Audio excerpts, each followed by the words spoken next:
So a word about Brother Bryan, founder and executive director of the Equal Justice Initiative, a human rights organization headquartered in Montgomery, Alabama. And under his leadership, the EJI, as it is referred to often, has won major legal challenges, eliminating excessive and unfair sentencing, exonerating innocent death row prisoners, and confronting abuse of the incarcerated and the mentally ill, and aiding children who are being prosecuted and sentenced as adults. He's received over 50 honorary doctoral degrees, numerous awards, and has been named one of Time magazine's most influential people, and is on Fortune's World's Greatest Leaders list on at least 2 occasions. In 2023, he was awarded the National Humanities Medal by President Biden. He's a native of the state of Delaware and is a graduate of Eastern University in Eastern Pennsylvania, and twice graduated or double degreed from Harvard, from the law school and the School of Public Policy. In the book of Micah, where the question is presented to that great prophet of what does God require of us in this moment when there's so much to worry about, and the people are asking, does God require sacrifice? Does he want our firstborn? Does he want calves? Does he want offerings? And we read in Micah 6 what the response is. And the prophet Micah says, he's told you, brothers and sisters, what is required. And then we read that what God requires of us is that we do justice, that we love mercy, and that we walk humbly with him. And I want to talk about what I believe doing justice requires, what loving mercy requires, what walking humbly requires. I grew up in a community where Black children could not attend the public schools. I started my education in a colored school. There were no high schools for Black children when my dad was a teenager. So I grew up in a poor community where most of the adults didn't have high school degrees, not because they weren't smart, not because they weren't hardworking. They didn't have high school degrees because there were literally no high schools in our county for Black people. But then these lawyers came into the community, and they made them open up the public schools by enforcing the Supreme Court's decision in Brown versus Board of Education. And because these lawyers got proximate to poor kids like me, I had the opportunity to go to high school. I had the opportunity to go to college. As the bishop mentioned, I went to Eastern University, a Christian college in Pennsylvania. I loved college. I was very involved in music. I was very involved in sports.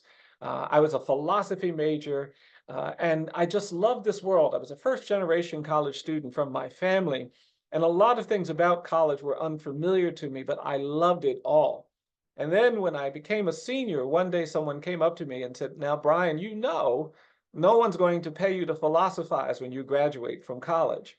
And of course, I was really thrown by that because I hadn't really figured out what I was going to do after college. I knew that I wanted to somehow stay in school. And so I quickly began thinking about how do I get into a graduate program. And I started looking into graduate programs in history and English and political science.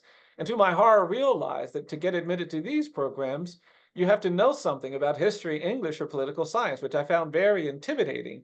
And so I kept looking, and to be honest, that's how I found my way to law school. It was very clear to me, you don't need to know anything to go to law school.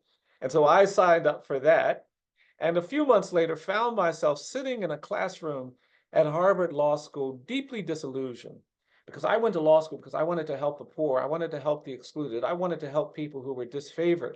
And it didn't seem like anybody was talking about the poor. It didn't seem like people were talking about social justice or racial inequality. And I found that very alienating. So I finished my year at the law school, and then I decided to leave. I went to the School of Government to pursue a degree in public policy. I thought that would be better. When we get proximate to those who fall down, when we get proximate to those who are suffering and struggling, we are not doing something to help them alone. We are doing something that I believe we are called to do, to be in fellowship, to be in witness with those who suffer and struggle, but also to meet our obligation to do justice as God calls us. We do it for us too. People ask me all the time, well, you've represented all these people, you've won all these cases, you've helped get all of these people free, what's your secret? And I tell them, I'd like to think that we work really hard. We try to.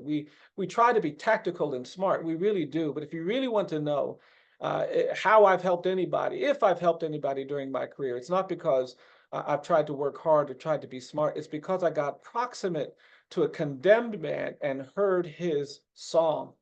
And I believe that all across our nation, in poor spaces, in places where people have fallen down, in places where people are suffering, in jails and prisons, in homeless shelters, in places where women are seeking shelter from abuse, in places where there's a lot of pain and agony, people are still singing.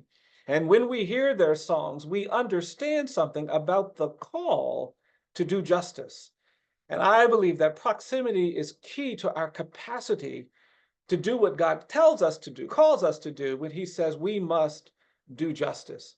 But I don't think proximity is enough by itself. The second thing I believe that we are called to do is that I believe we must change the narratives that keep us from uplifting mercy. You see, I think we can disagree about policies, we can disagree about politics, we can disagree about a lot of things. But I believe that if we love mercy, we cannot allow the narratives that fuel bigotry and hatred and violence to persist. We have to change and challenge all of these narratives that are rooted in fear and anger narratives. I think we have to change the narrative about race in America because I don't believe we're free. I think we're burdened by a history of racial injustice that has caused us to be unhealthy, to be unwell. We live in spaces, no matter where we live, in Ohio, Alabama, California, the West Coast, Midwest, Northeast, no matter where you live in the United States, you are living in a space where there's been a long history of racial injustice, and the toxins created by this history are in the air. It's a kind of pollution. And that smog doesn't allow us to sometimes hear one another and trust one another and see one another and the humanity that we possess. It creates conflict and division. And for too long, we have been silent about this environment. Some have argued that these contaminants at some point will dissipate, but I don't believe that. It's been 400 years. I believe we're going to have to talk about things that we haven't really talked about. We're going to have to change this narrative of racial difference that continues to undermine our quest to see equality and justice lifted up. And that means talking about these things that we haven't talked about. I think we need to talk about what happened to indigenous peoples when Europeans came to this continent. Something horrific happened in America. There were 8 million indigenous peoples living on the lands that we now call the United States before Europeans arrived. By the end of the 1800s, there were fewer than 300,000 native people left. They were killed by famine and war and disease. And we didn't honor and respect these peoples. We created a constitution that talked about equality and justice for all, but we didn't apply those concepts to indigenous peoples. We said, oh no, those native people, they're savages. They don't get the benefits of our commitment to equality and justice for all. We created a narrative of racial difference that we use to insulate indigenous peoples from our commitment to equality and justice. And that narrative of racial difference was like an infection, and it spread. And it was that narrative that we used to justify the enslavement of Black people for 2.5 centuries. And what's important for me when I think about where we are today, it's understanding that this narrative of racial difference, that was the real evil of American slavery. Is all of the harms that slavery in America created, the violence, the abuse, the bondage, the degradation, were all horrific. But for me, the greatest evil of American slavery was the narrative we created, the false narrative we created to justify enslavement, because people who enslaved other people didn't want to think of themselves as indecent, as immoral, as unchristian.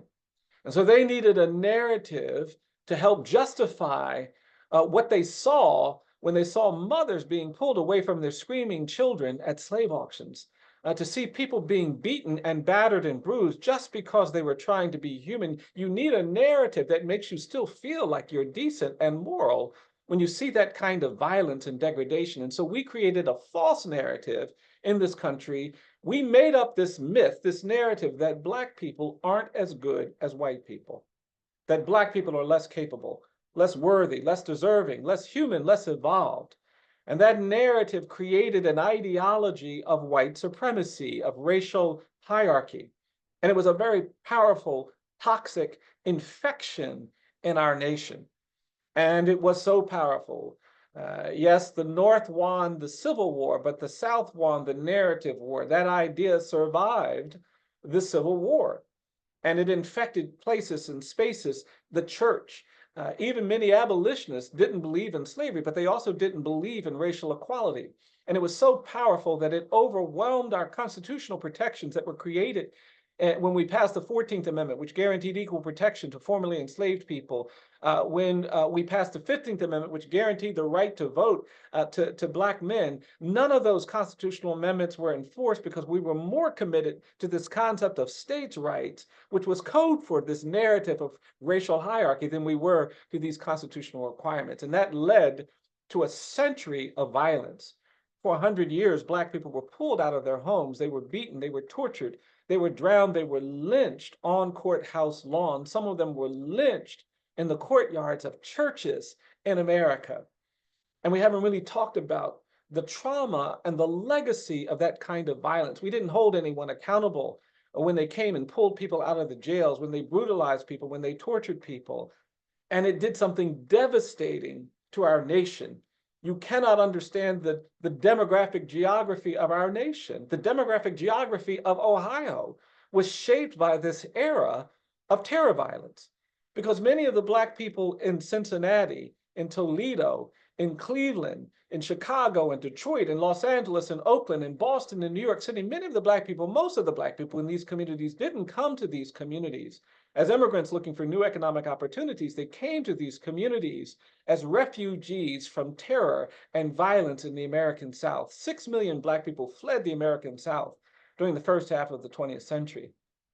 And when they got to Toledo and Cincinnati and Cleveland, they didn't face the same risk of mob violence, but they weren't greeted with love as survivors of something horrific. We put them in the equivalent of refugee camps, and you can see the footprints of those camps in our cities today on the south side of Chicago, in East St. Louis, in places all across America. The footprints exist. And we didn't talk about the harm. We didn't talk about the injury. We didn't do justice. We didn't love mercy as these people were fleeing these horrific experiences.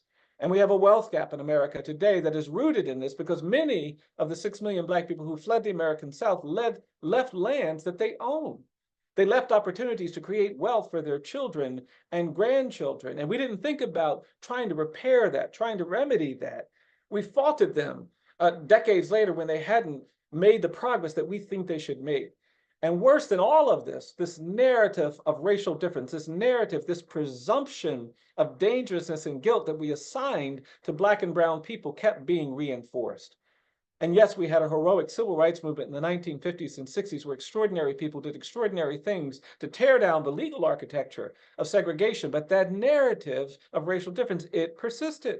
That presumption of dangerousness and guilt still followed Black and brown people. And here we are in 2024, and we are still contending with this narrative. And I'll be honest, it breaks my heart, because you can be a deacon in the United Methodist Church, you can be a pastor, you can be a bishop, you can be kind, you can be loving, you can be a doctor, you can be a lawyer, you can be a teacher. But if you're Black or brown, you will go places in this country where you have to navigate a presumption of dangerousness and guilt.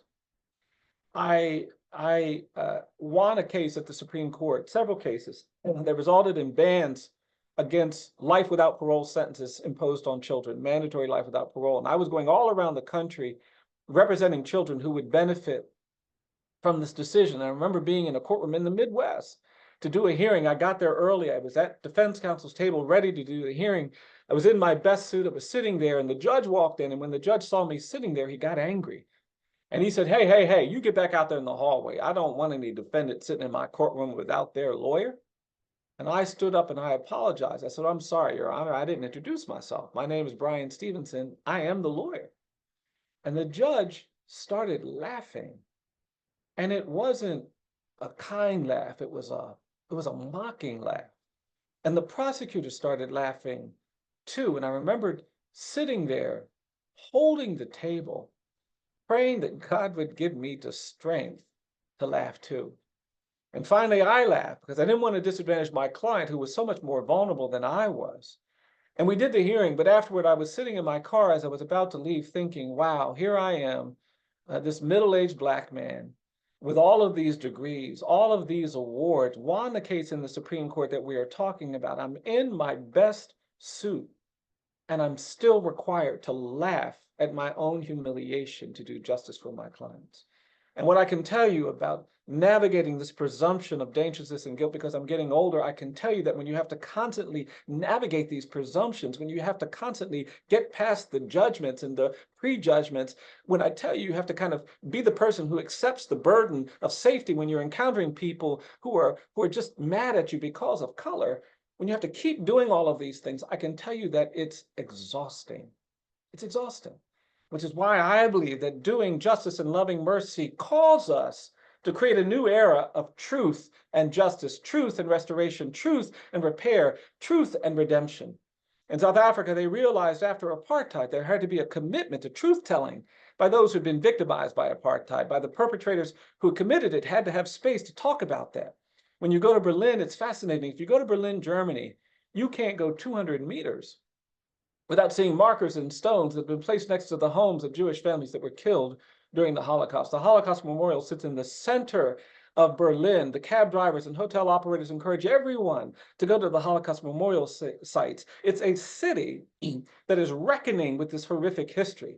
And the powerful thing to me when I was in Berlin was I didn't see any Adolf Hitler statues. I didn't see any monuments or memorials to the perpetrators of the Holocaust. I learned that in Germany, you cannot graduate from high school unless you have demonstrated hours of study and commitment and review of the Holocaust. It is mandatory that students in Germany study the Holocaust. They don't have people saying, oh, we can't teach our children about the Holocaust. That might make them feel uncomfortable or ashamed.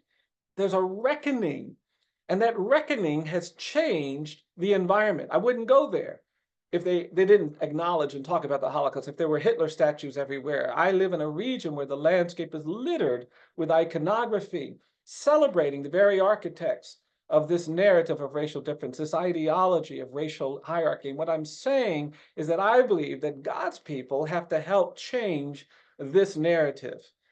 Sometimes people hear me talking about slavery and lynching and segregation. They think I want to punish our nation for its history. I have no interest in punishment. I come at this really with the scriptures in my heart and in my mind. I come at this, I have no desire for punishment. My interest is liberation. I believe that there's something better waiting for us. I really do. I believe that there's something that feels more like freedom, more like equality, more like justice, and it's waiting for us. But I believe we cannot get there if we are unwilling to talk honestly about what we know, what we understand, what we have experienced. And I believe the church needs to lead on this because we know some things that other people don't know. We know that you have to be willing to do the truth telling, truth and reconciliation, truth and restoration, truth and redemption, truth and repair. These things are sequential. The truth has to come before all of those beautiful R words. At least in my church, you can't come to the church and say, you know, I want heaven and salvation and redemption and all that stuff, but I'm not going to admit to anything. I'm not going to acknowledge anything. The clergy in my community will tell you, no, it doesn't work like that. You've got to be willing to repent and confess, but then they'll say, but don't fear it. Embrace it, because repentance and confession is what opens our heart to grace and mercy. And we have to help a world that's afraid to acknowledge the truth of our past, the harms of our past, that if they find the courage to talk honestly, something beautiful can happen. I want to invite everyone here to Montgomery. We have created 3 sites, the Legacy Museum, the National Memorial for Peace and Justice, and something we're calling Freedom Monument Sculpture Park. We see them as truth-telling spaces, and we don't believe there are many spaces like this in our nation. But we want you to come and experience this truth-telling that we're trying to invite people to understand. But I believe we deny ourselves the beauty of justice when we refuse to tell the truth. I believe that doing justice and loving mercy requires us to be truth-tellers about the narratives that continue to burden us, that separate us, the bigotry and the violence that continues to be perpetrated because of this narrative of racial. We have to change narratives. Third thing, very quickly, I believe that even as people of faith, we also have to be people who are hopeful. And I don't think those things are the same. Sometimes we can be faithful and hopeless, which is a sort of bizarre thing. But I've been to too many courtrooms where the lawyers and the judge and are hopeless. I've been to too many health spaces where the caregivers are hopeless. Sometimes I'm in with some people of faith who seem to not be hopeful about their capacity to do justice, to change things. I believe that hopelessness is the enemy of justice. I think injustice prevails where hopelessness persists. Our hope is our superpower. And as people of faith, we have to be willing to believe things we have not seen. And that means we have to fight against the things that are challenges to our hope quotient. I really do believe this because I believe that hope is key to our capacity to love mercy. You see, loving mercy isn't giving to those who we think deserve it. It's not when people do all the things we want them to do that we can offer them mercy. Mercy is something we have to give to the undeserving. One of them. And I started telling them why I was in law school. And I told them I'm in law school because my great grandfather was enslaved in Caroline County, Virginia in the 1850s. And he learned to read while he was enslaved because he had a hope of freedom. And I told him that this hope of freedom wasn't a rational hope because he couldn't know a century later a war would come that would result in emancipation. But he risked his life to learn to read because Virginia, like all slave states, had anti-literacy laws that made it illegal for Black people to learn to read. He could have been killed. He could have been sold if they discovered that he was learning to read. But he had enough hope that he took the risk.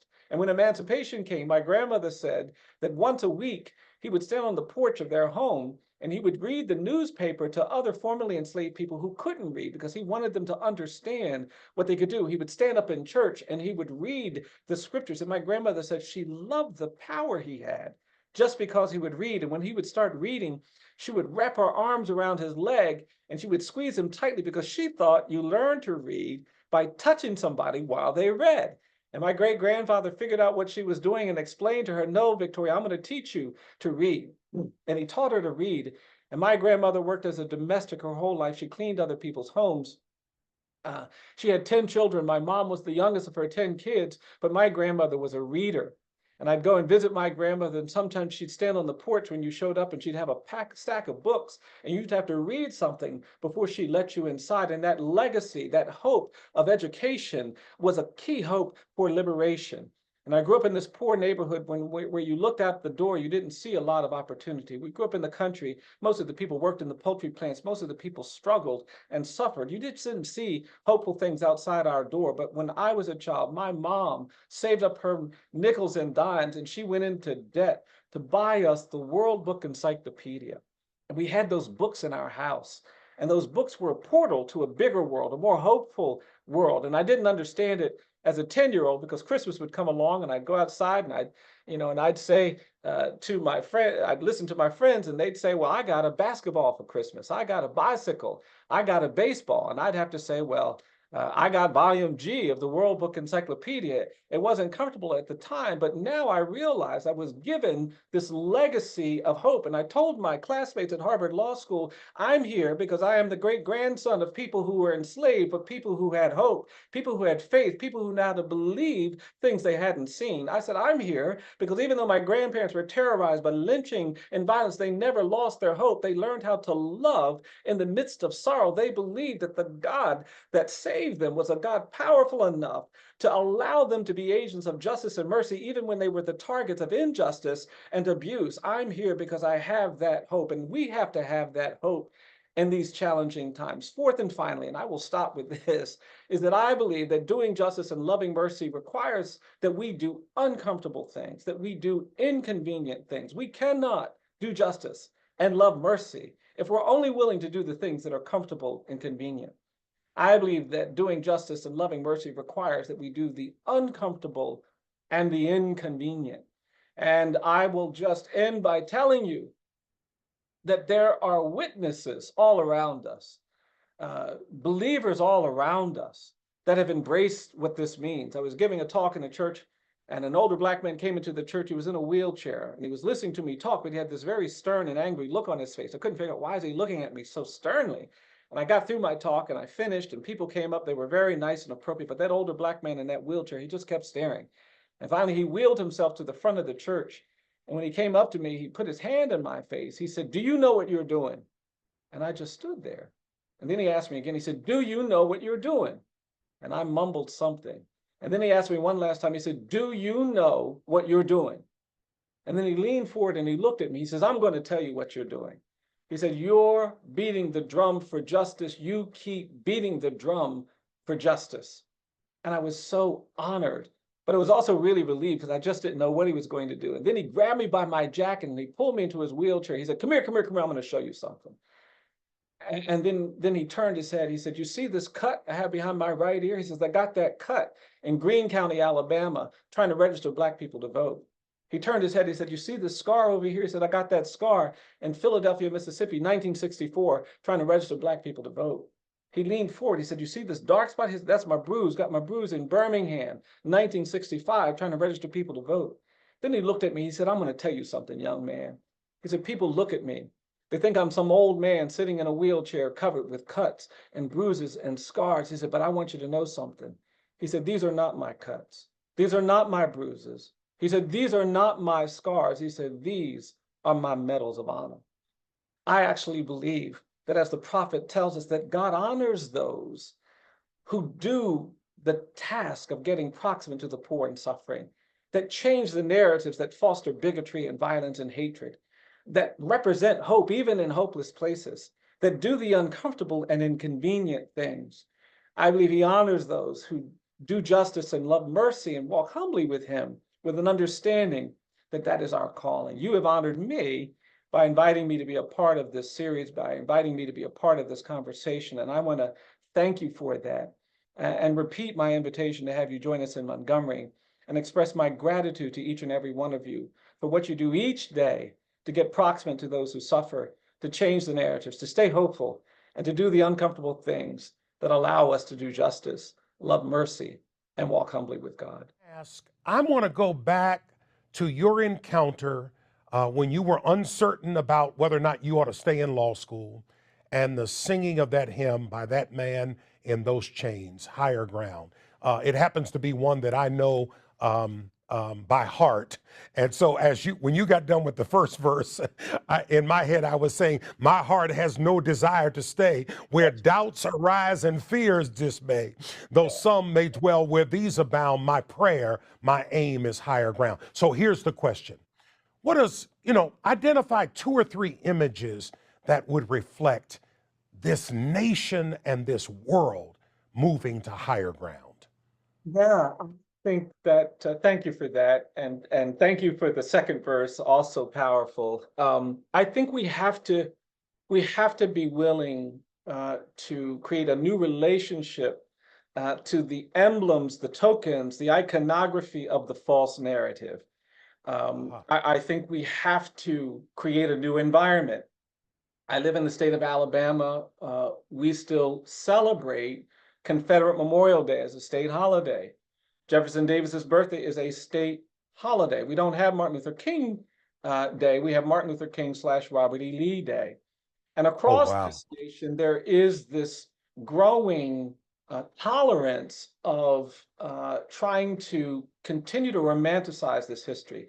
I think 3 things could happen. I think we could, first of all, understand that we need to be honest about the harm created by the legacy of slavery. We need to just acknowledge there was nothing about it that was beneficial. When you have politicians saying, well, at least enslaved people got some skills that helped them later on, they're trying to mitigate and revive and redeem, and we have to reject that because that's not healthy. First of all, the enslaved people who were brought here from Africa actually came with the skills that we then exploited on the rice plantations, on the sugarcane plantations. It's a false narrative, but more than that, it's an effort to try to minimize the harm, and I think we have to stop that.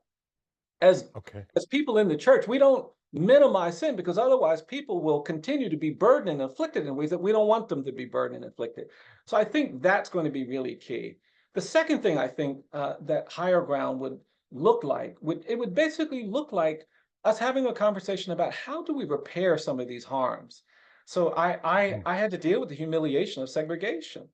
I had to deal with a lot of the distrust that was created by that history. And I think we haven't thought about this in the right way. I actually think if I could get back to 1965, I'd be arguing we don't just need a Voting Rights Act. We need to create an opportunity for the states that have disenfranchised Black people for a century to recover, to repair, to experience redemption. Let's ask them to automatically register Black people for a period of time as a show of trying to remedy and repair.